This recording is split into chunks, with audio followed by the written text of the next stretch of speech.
Keith Norm Abrams, Miles, attempting to start his weed whacker.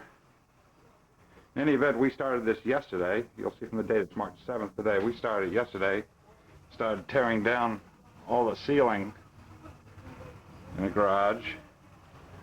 You'll see there's some ceiling remaining here. We just removed the old garage door. Now, Keith's planning to cut that up and help use it for the construction of a doghouse for Cindy. So, I will cease, but you can see there's a lot to be pulled down and wires and so on and so on. But I wanted to get a good picture of what this place will look like before.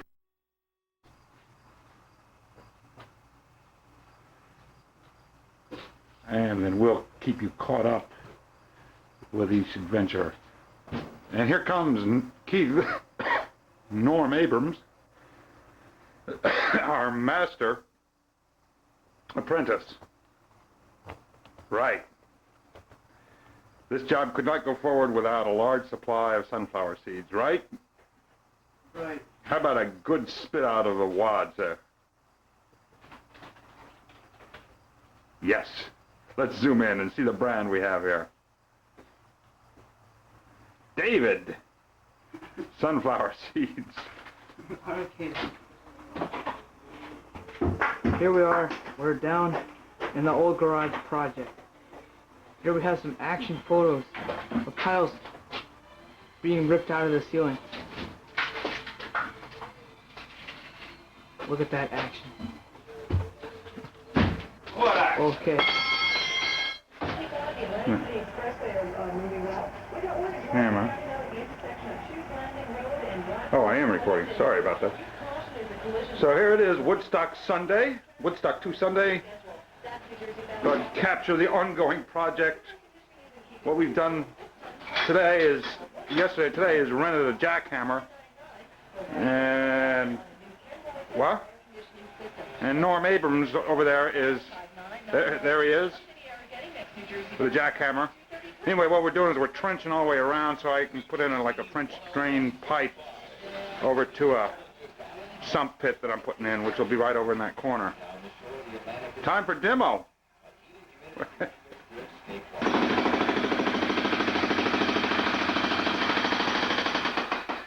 Mother told him he shouldn't do this. He might not end up giving her grandchildren. She said she wanted grandchildren.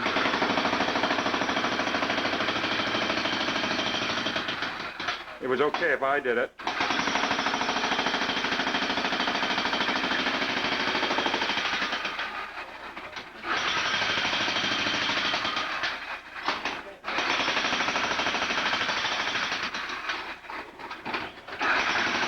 Breaking up a lot easier than the rest.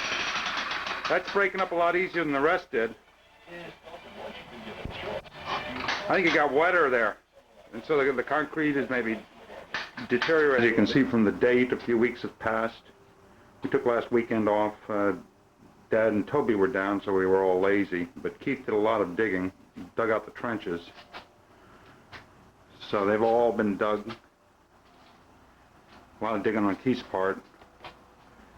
And we got some gravel delivered and put a bed of gravel down the bottom. And this weekend I've got the sump down in there, surrounded by gravel. I'm now in the process of welding the PVC 4-inch pipe to put down in the trench. You can see the pile of gravel we got delivered. We went together with one of the neighbors, got a whole truckload, helped cut the trucking costs down quite a bit. In any event, now I'm putting the piping down. One of the sad things in this project is on the 24th, last Wednesday, Broccoli met her demise in that pit, which was pretty much full of water. We don't figure it was deep enough for her to drown, but probably her heart gave out just trying to scramble out of it. She's back there, back in Pet Cemetery. In any event, thought I'd catch us up on the project. Whoop. So the next thing is to get the pipes welded and done in and then covered with gravel. So this is the tail end. This is late in the afternoon now. It's 6:45. It's tail end. We've got the pipes in and just about covered with gravel. And Dylan's been a pest. Keith's getting about the last barrel full of gravel we need, so we're going to have a lot of surplus. We'll put it down on the driveway, I'm sure. But, see, we're almost there.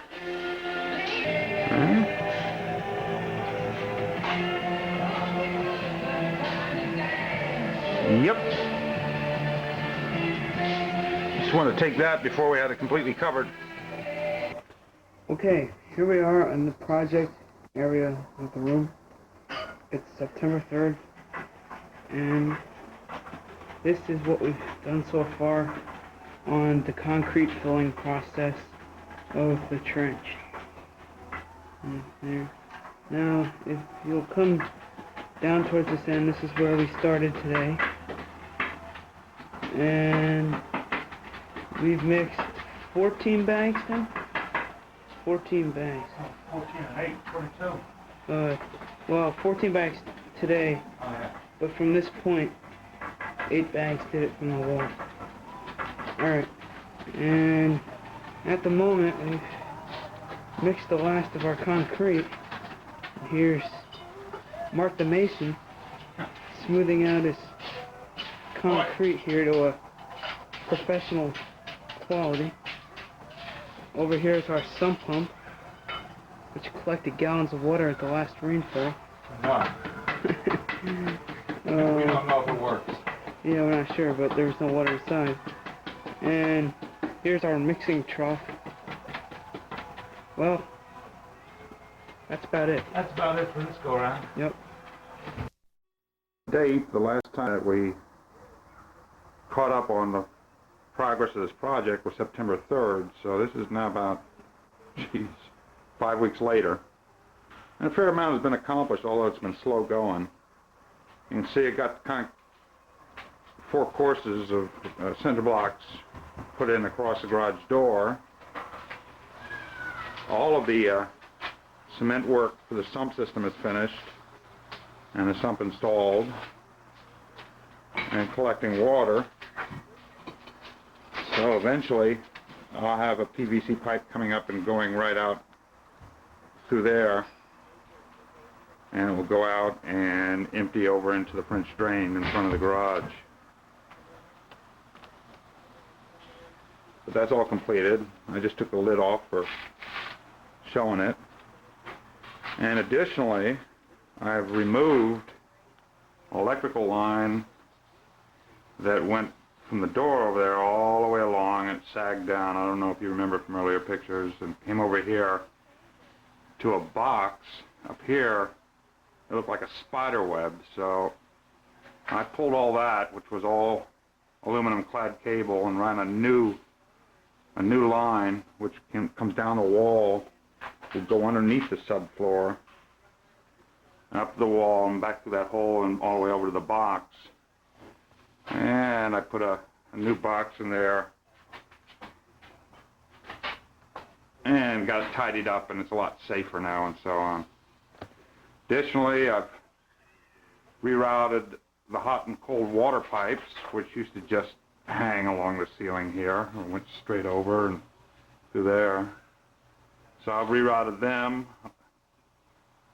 once again down the wall underneath what will be the subfloor and back up the wall.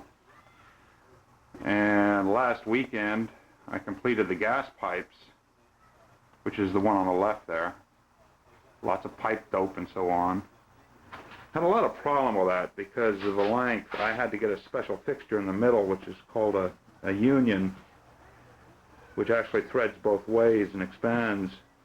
But for that union to get underneath the future floor, I had to chip out a hole in the cement so that the pipe would run right along the floor surface. And inside the crawl space and so on, I had to jog the pipe let me see if I can show that. You can see it. We come up the wall. This is on the basement side, but then I had to come over before I then hooked up with the original pipe, which goes straight along the rafters and over to the gas water heater. And since the pipe was coming straight across this way, I had to do the same thing on the opposite side. I had to jog over. Let me show you. That's in the old crawl space, but I had to bring it over so that I can come out of this same hole here with all of my power lines and water lines and so on. The final thing before I can start putting in the floor is to take care of these last 4 electrical lines. There's 3 coming out of here, and then this one here. All of those I'm going to have to cut, run down, and across underneath and back up, and then splice in some additional footing of the electrical lines so I can get back to the main power board in the house. So that's what I expect to accomplish this weekend. Next weekend I have to start putting in the flooring. The whole thing is that I want to get these large 4-foot by 8-foot plywood panels in through that opening before I close that opening. And of course, so I need to get this flooring in so that I can close that before it gets too cold to do any mortar work and with cinder blocks and mortar work with the glass blocks I want to put in. So I'm starting to see some time crunch here. It's middle of October. It's going to get pretty cold pretty quick. We'll keep you caught up. Catch up Indian project here. A couple of notes. I played back what I've original tapes to date and noticed that the date for the start of this project was March 7th. That was incorrect. I started on August 7th. So as you can see from the date now, it's November 3rd. So I haven't been at this for 6 months or whatever that would be. It's been about 2.5 months. Even so, it's still slow. Anyway, since mid-October when I last filmed, I've finished all of the wiring rerouting, so there's nothing hanging down from the ceiling any longer. That's all been cut and spliced and rerouted, and I've put in new boxes in the old basement where they're spliced. Additionally, I had to shear off a right angle projection, a cinder block along that door well, and took out the door. I had to shear off that block because I plan to have a pocket door which will slide back into the wall there. So that right angle projection would have been in the way of being able to install that door. I'm now in the process of putting down the flooring with 1x3 furring strips, 12-inch center to center. I'm putting them down with some constructive adhesive as well as nails, and I got myself a Remington nail gun, which is a one-shot deal. You put in a 22 cartridge and a special nail, and then you wham it with a hammer, and it shoots that nail right down in the concrete and really anchors these things. So it takes a lot of effort out of nailing into concrete. What I'm going to be doing is putting one layer of these strips and then putting a poly plastic sheet over that layer, and then sandwiching it between, with another layer, 1x3 on top of that. That will create a good moisture barrier. And then finally I will bring in the plywood, which is waiting, and put that down as a subfloor. So it's November 3rd, which is a Thursday. I'm taking a couple of days off, Thursday and Friday, to try and make some progress on this, because as I've said before, I need to get that opening closed off before the cold sets in, and I won't be able to do any masonry work in real severe cold. Plus I want to get this place closed up so I can work inside this winter. Anyway, that's where I stand. I might be able to capture a picture of that power hammer with Keith filming later on. I don't know. That's all for today. Saturday, November 5th, late afternoon, when they catch the floor just before, we're just about ready to finish up on this. Got most of it down, and I've got the lower level flooring strips down in the back part of the room. I'm going to pull the plastic poly over. Keith, you want to? Well, that's all right. Forget it. He's tired. He's been raking all day. Anyway, I'll pull that poly film over. You can see I have it over there. And I sandwich on top of that another layer of these furring strips. And then the plywood on top of that. Okay. I don't, are you filming?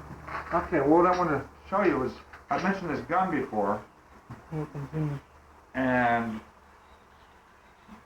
the nail comes with its own bushing. And you stick that up in the barrel of the gun. And then it's got 22 blank rounds that you load into the chamber. Whoops.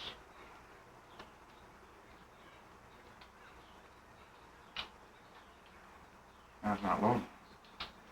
There you go. Alright. And that's it. And then you hit it with a hammer.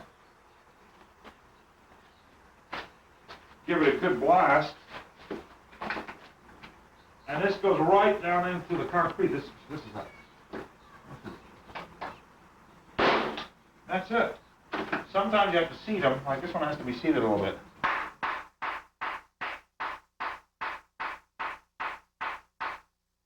That's it.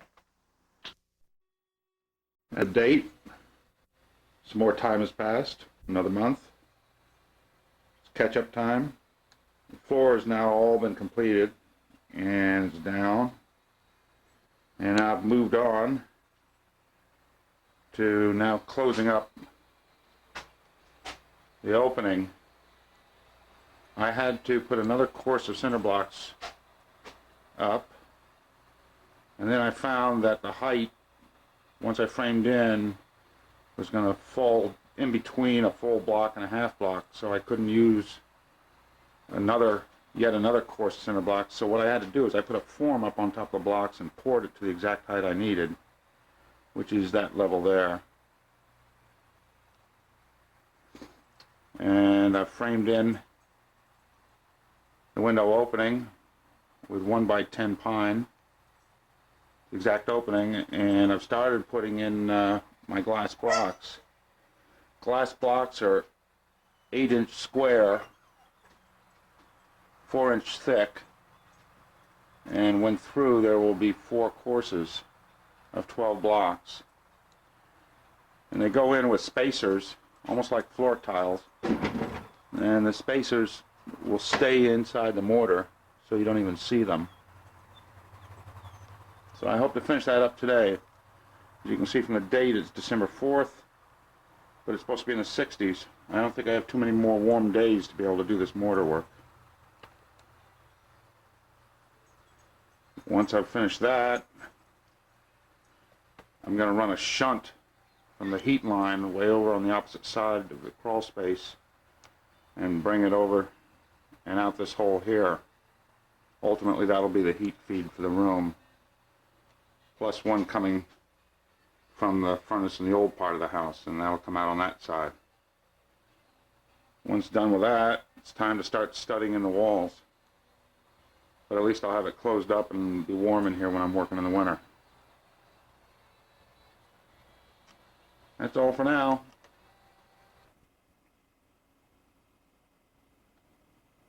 The last shooting was December 4th, so as you can see by the date, much time has transpired.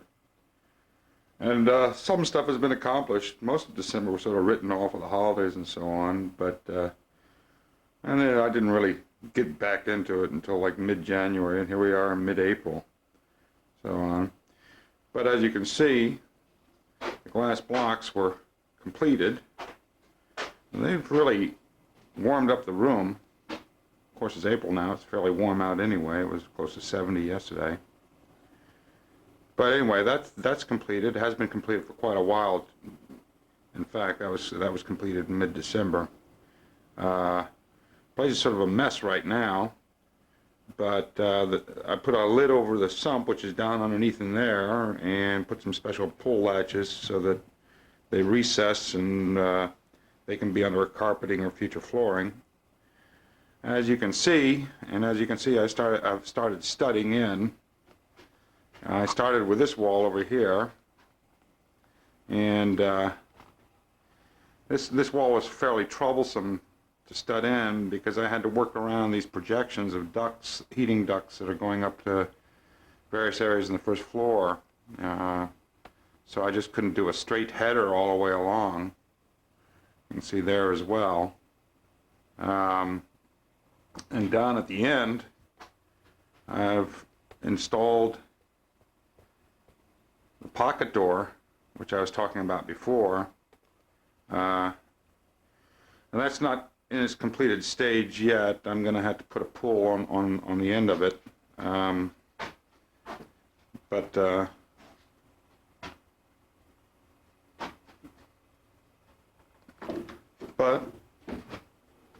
it'll do nicely. It's a solid pine door, which is a little bit heftier than the doors we have upstairs, which are hollow Luan, which I don't like. But that'll have to be trimmed in too when I'm finished and so on. I also spent quite a bit of time with this water pipe, which is not completely evident here. I mean, so much goes on behind the walls. When the room is finished, you sit there and say, hey, that's nice, but you don't know what went in behind the walls.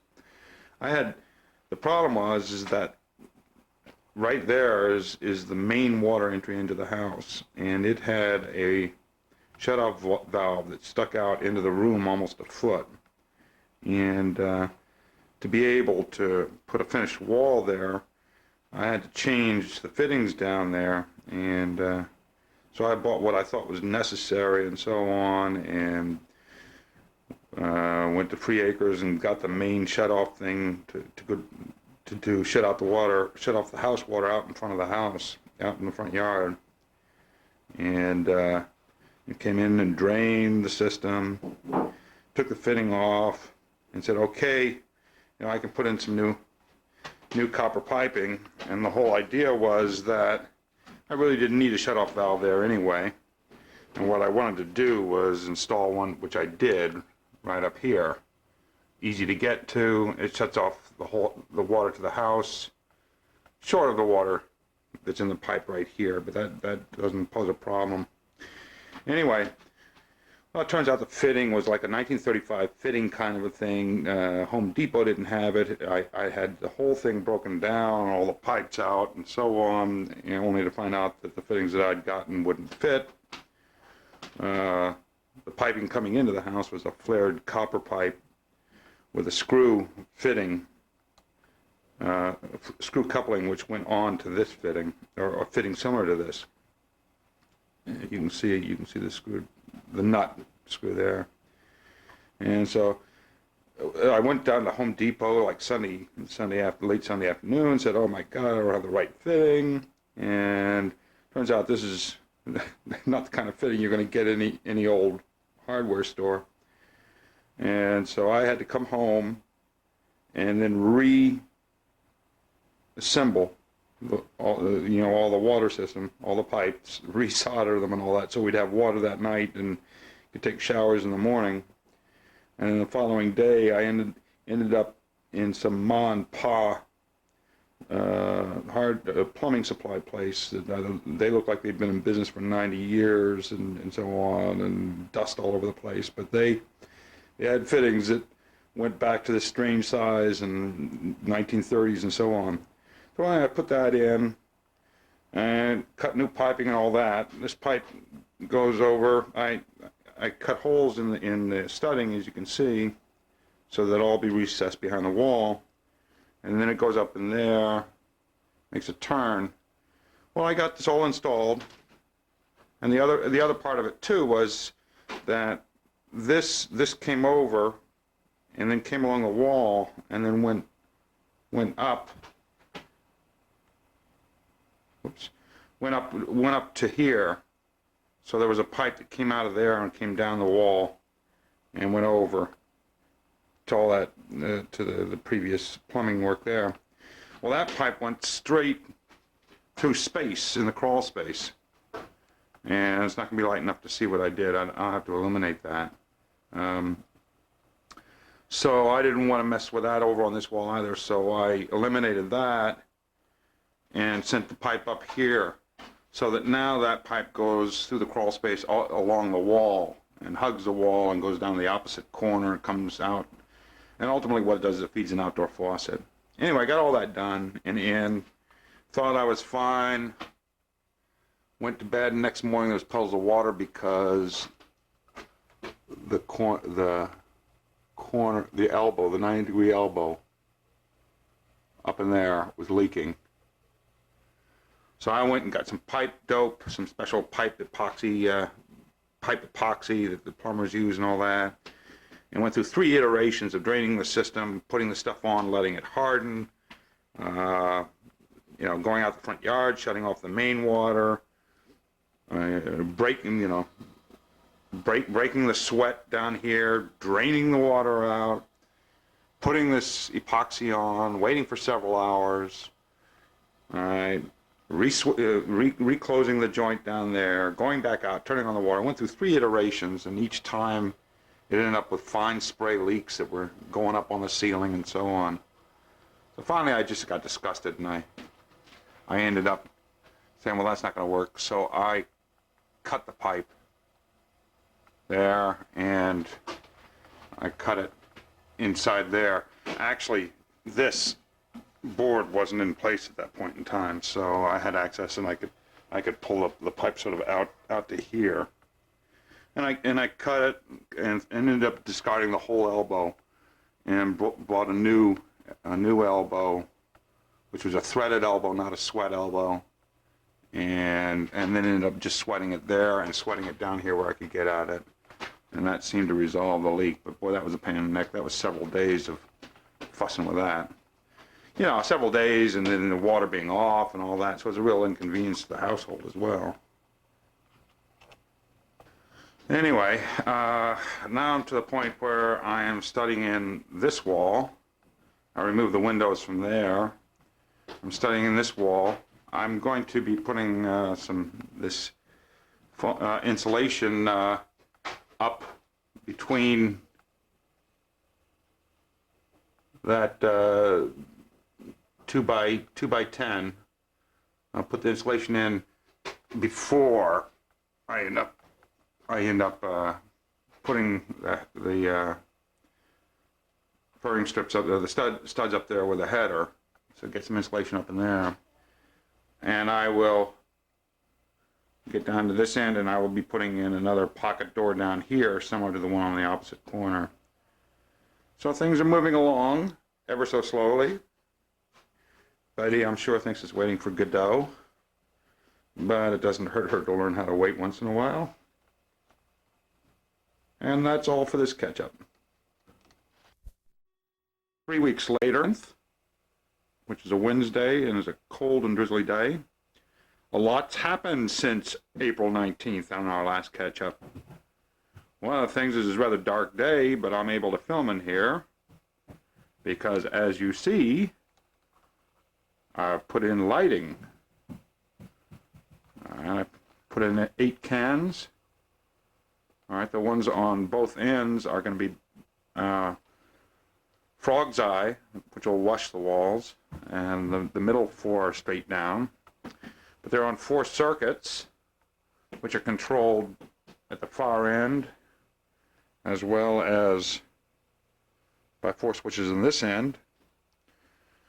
And a journeyman electrician I am not.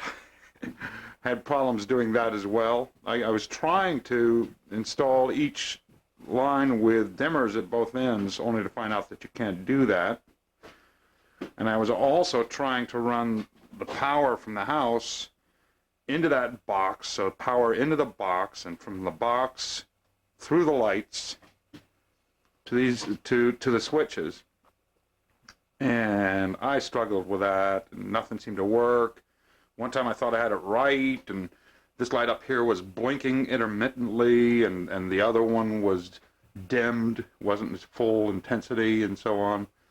So finally I did some more reading and found out, A, number one, you can't put two dimmers on the same circuit, and B, that it would be a lot simpler if I ran the power from the house box over to power from switch to switch, and then from the second switch up to the lights, and that worked out quite well, but a lot of aggravation once again.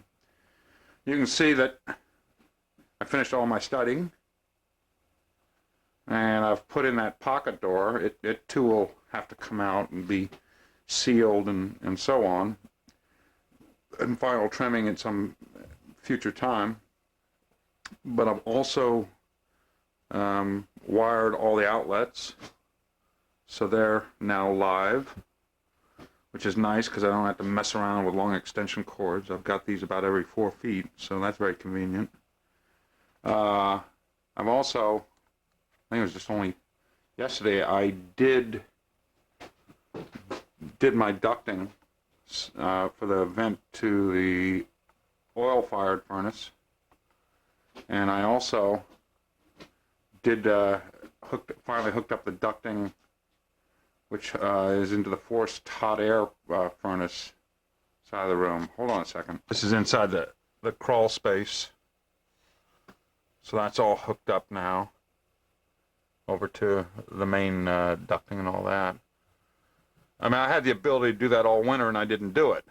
So, I mean, I really didn't have heat down here, but it really wasn't uncomfortable, and I didn't want to be pumping heat out in here if it wasn't necessary. So it was something where I really didn't want to have it hooked up until such time as I'll be able to get a louvered vent on there that I can shut it off, so that if the house is calling for air conditioning or heat, it won't be pumping in here uncontrolled. Only today, I had Suburban Cablevision came in and ran a new cable line down. So in fact, we're set up for TV down here now. The part of that story was I called them up and scheduled an appointment, and they said they'd come out and do it. I said I need cable in another room, and so they said the charge would be $18.85. I said, fine, come on out and do it. And then I called up New Jersey Bell and said I need a telephone line into a new room. And they said, fine, we'll come out. If it's just an extension, it'll be $40 for the visit plus $18 for each 15 minutes, probably run you about $100. I said, you got to be out of your gourd. I said, cable's coming out here and doing it for $19. And they said, well, we're regulated, et cetera, et cetera, et cetera. And I said, well, if you weren't regulated, you'd probably charge more. So anyway, I said, well, hold on that, let me price it. So I went out and got the materials, cost me $11, and took me about a half an hour to put it in. So I now have working telephone, which will be installed in a wall plate, you know, when I start not framing, but putting up the paneling. Anyway, that runs over to the main telephone exchange in the other part of the basement. It's a simple thing of just matching 4 colored wires to groups of the same color wires running to all the other extensions. So it's no big deal, you know. So saved myself a $100 service call for that. The only other thing to catch you up on is I had to pour concrete, much like I did over under the glass blocks, to get proper level surface for putting in framing for the window in here. And I embedded in the concrete wood blocks, because I was just rough open cinder blocks before. And I embedded in it wood blocks, so I'll have be able to nail down into it the framing. And actually underneath the TV is that window box frame. That's all made of size and fits in there. And so